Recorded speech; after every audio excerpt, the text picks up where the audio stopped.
Have you ever thought that in order to write a book, you had to give up what you were doing, that you had to spend years and years and years writing, that you had to stop spending time with your family, stop running the business just so you could focus only on writing a book? Maybe you've thought, and you've seen this in the movies, maybe you've thought you've had to go to a cabin in the woods, grow a grizzly beard, spend years, and then when you come back, you have a behemoth of a book ready to go. Well, that's simply not the case. And I want to talk about why your book should focus on speed versus size. Okay, my name's Jake Kelfer. I wrote 4 best-selling books before I turned 30 years old. I finished my rough draft of my latest book in 17 days for 32,000 words at the time of the rough draft. And since then, we've helped over 250 people take their ideas and write, publish, and launch successful nonfiction books. Now, I want to share with you why my first book, Elevate Beyond, did really, really well. So, Elevate Beyond was a career development book that I wrote with 1 year of career experience. And it worked really well for a few reasons. One, I actually completed it. That's step one, because it actually existed. Whereas so many authors have the dream, 81% of people have this dream of writing a book, but so few people actually do. So number one, it worked well because it was complete. But number two, it was short. AKA, it was free of fluff. I didn't include a bunch of things for 2 reasons. One, I didn't include just a bunch of extra stuff because I didn't know a bunch of extra stuff. I was 1 year of career experience writing a career development book. And the other reason that I didn't include a bunch is because I didn't have that much time. I was working for the Los Angeles Lakers out of college, and I wrote this book in the mornings and in the evenings before and after my job. The second reason this book was successful was because it was easy to finish and understand, aka it was clear and actionable. What I mean specifically by this is that because my book was shorter, people were able to finish it. And when people finish books, they're more likely to take the action that you suggest in the book. And so because my book was so short and easy to read, people were actually finishing it, and they were able to implement it, landing internships, landing jobs, and then recommending it, which allowed me to get more speaking gigs and more opportunities. And then the last piece of why it was really successful is because it was relatable. Okay, it was written by somebody just like them. Again, I was 1 year out of college, so I could still speak the language to people who were in college. I could speak the language to people who were my age, who maybe were trying to get their first job or trying to transition out of their job. It could speak the language of people rather than being this 25-year experience guy. I didn't have 25 years of life, but I was able to speak the language. And so what I focused on was prioritizing speed and completion over the size of the book. You see, the lie that we're often told, and a reason a lot of people actually don't write a book is because they think that the book has to be hundreds and hundreds of pages long. They think that they have to include everything they've ever learned, everything that they've ever experienced. And then when they're done, they have this clunker of a book. But that's simply not the case. And it's definitely not the case in today's world where people actually prefer shorter books. Look, TikTok, social media, what are we consuming? Short, digestible content. Okay, conciseness and brevity, this is what's so important. This is what people desire in the age of information overwhelm. And then also, the shorter it is, the faster you complete it, the easier it is for somebody to actually finish your book. So I would rather have a 150-page book with a flash of insight and tons of value than a 350-page book that explains everything and anything that person knows. Why? Because I'm going to get bored in the basics. I'm going to get bored with the things that they're talking about. I'm going to get bored in the chapters. Instead, give me the stuff that's actually relevant to me and match the anecdotes that are relevant at that time. Look, I did a poll on my social media of thousands of people, and 71% of people said that they prefer books 200 pages and less. So then I said, well, okay, is this just my audience? Do I have a biased audience? So then I took it and went online. I looked at some of the most successful books, and a lot of the negative reviews about some of these big successful books is that they're too long. And I jotted down a couple of actual customer reviews, and I'm going to share with them for you. I got my notes right here. I think this book could have been written in just 3 chapters. It was a long-winded book. I thought much of it was repetitive.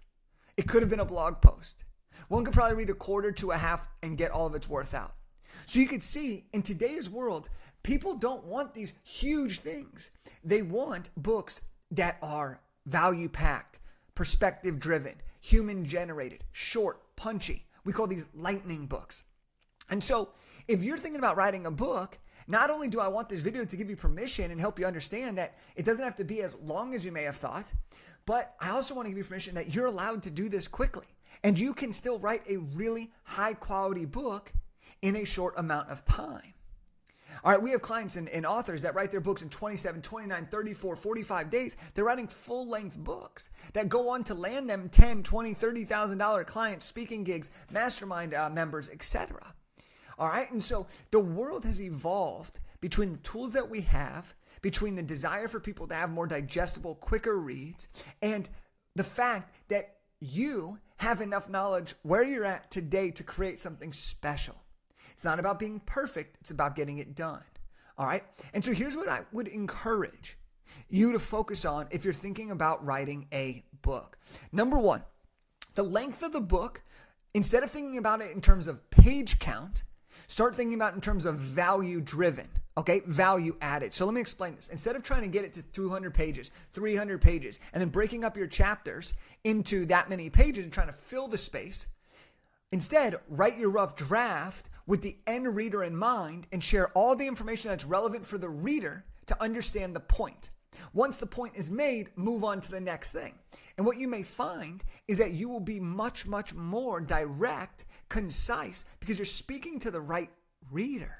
But you're also not just trying to add a bunch of extra stuff to feel like you have a lot more to say than you actually do, right? Because people don't actually care about that. They want your perspective, your framework, your beliefs, your methodology. The sweet spot when it comes to page count that we're seeing is about 150 pages. Okay. Now, here's what's so funny is people are always like, well, what page count should my book be? Well, when you're writing your rough draft and it's often on a Google Doc, that's sized 8.5 by 11. When you actually publish a book, it's sized at 5.5 by 8.5, 6 by 9, 5 by 8. So people are always like, oh my gosh, my Google Docs, X amount of pages.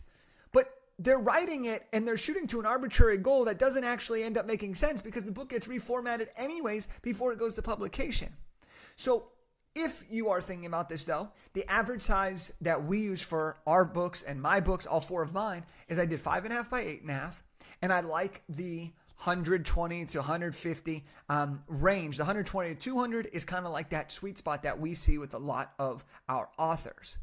All right, here's something else to focus on to help you really understand this is we love what we call the airplane rule of books.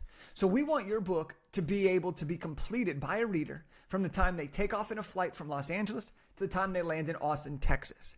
That's about a 3-hour flight. The average person can read about 15,000 words per hour.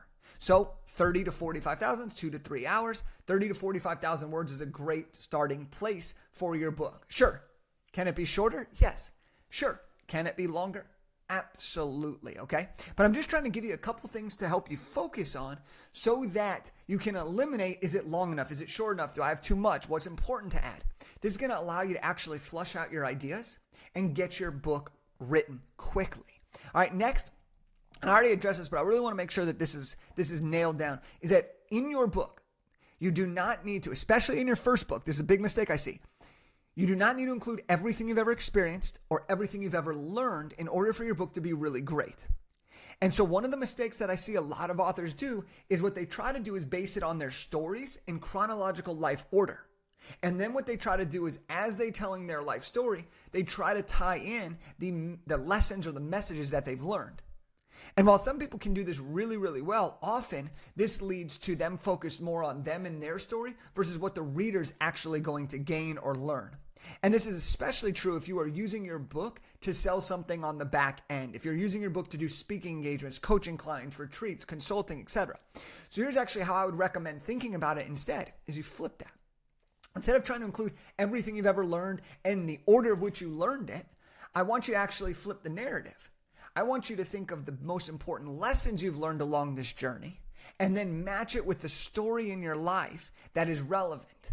Your book doesn't have to be chronological order in the way you've lived it. As a matter of fact, I'd encourage your book to be in the order of which your reader needs to know the information. All right, let me digest this because this is such an aha that I had for myself and it's helped so many people. When you write a book, okay, our objective, if you're writing a nonfiction book for business growth and impact, our objective is to create a book that allows the readers to understand our framework, our beliefs, our methodology, and our personality. And the way we do that is by sharing our experience and our expertise. But the reader doesn't care about, in my case, the 30 plus years of life that I've lived.